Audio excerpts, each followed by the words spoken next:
mentioned, why don't we go back there for a minute? You mentioned when you were 13, one thing that you said that always stuck with me, you wrote, once I was 12, I grew up fast. I had sex, I drank, I smoked cigarettes, I did drugs, I stole, I got kicked out of school. I was acting out, making my life as intense and unstable as I felt inside.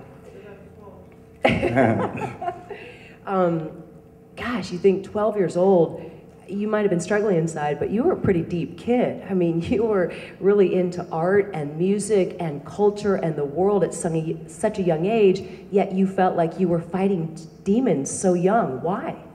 I was having a good time. See, that's the thing. There wasn't a lot of sort of fighting demons so much. I mean, you say you were struggling inside. Well, why? I mean, I didn't, I had issues with, I didn't fit in to the regular sort of like society in school, like what that's you were supposed biracial, to dictate. had I was a black biracial, mom, I had long white hair, right? Long hair. I had a British accent when I was a little kid, which I tried really hard to get rid of because that was like a standout kind of thing. And then around, like 12 and 13 years old, I just started, just sort of acting out, I guess. And then when I picked up the guitar, that was like all she wrote. I really sort of identified with something and became attached to it and sort of motivated. We should point out, though, the first guitar was from Grandma, right? Yeah. A flamenco guitar with one nylon string. Right. How the hell did you play a flamenco guitar with one nylon string? Because I think the thing that turned me on to guitar playing more than anything was actual riffs, like single note riffs. And so I would just learn them on the one string, and that's sort of carried over into up till now. Like I do still write on a lot of riffs that are only on one string, just because. Let me pull a quote from the book here when you're talking about guitar, and this was when you were first experiencing it, exploring it. You said, "It was unlike anything I'd ever done. It was a form of expression as satisfying and personal to me as art and drawing." He's a very good artist, by the way. But on a much deeper level, being able to create the sound that had spoken to me in music ever since I can remember was more empowering than anything that I'd ever known. A lot of people look at a guitar as an enjoyable thing to play. It's fun to make music. Why was it so empowering to you? I think, wow, this is so serious. Oh, don't worry, we'll get into the non-serious part too. But I think there's a lot of players here. It's a long answer, really. I mean, because as a kid, all sort of, the school curriculum and all that stuff aside, I was raised in a very sort of musical kind of family. No one played any instruments, but we were in the music business. Well, your dad designed album covers, right? Mom, costumes. Yeah. And my grandmother was a painter, my dad's a painter, and so there was a very sort of artistic freedom and it was in the, I was born in the 60s and into the early 70s, and it was all about artistic freedom. That was like the whole movement, So, I was raised on great music. My parents had probably one of the best record collections, personal record collections I've still to this day have ever seen. So I had all this great music, and I was moved by music, but normally very quiet. So I never have been very expressive emotionally. Still to this day, my wife hates me for that. But with a guitar, I could say all kinds of stuff. And I found that it was my sort of emotional outlet to be able to just crank up and be able to sort of, as the expression goes, let the music do the talking kind of thing.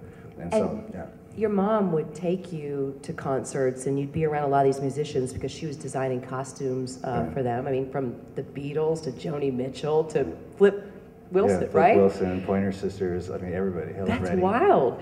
And you said it just being around the music and the soundstage, it had sort of a magic on you. Yeah, I was fascinated with it, like going to rehearsals or going to like Joni Mitchell sessions and seeing the whole process of people just with instruments, just seeing instruments sort of in their own environment, and people using them and playing and singing and all that kind of stuff, and the excitement of a rock concert and all that. I never put my finger on it, but I definitely was fascinated by it. You say that the sight of a guitar still turns you on, and I share a little bit of that. When we came up the escalator, there's the guitar display out there in the industry area. It's just, you sort of are captivated by that whole thing. But you've got so many guitars, you've been playing for so long. Why does it still turn you on?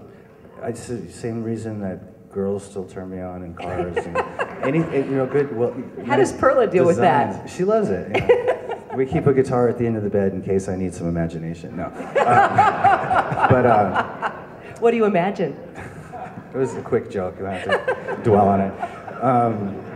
Yeah, it's something about the guitar that is just innately sexy, you know, and it's still to this day, you know, when I open up a guitar case, there's still that sort of sense of, you know. I can't remember who it was, but somebody said the very shape. It's shaped like a woman.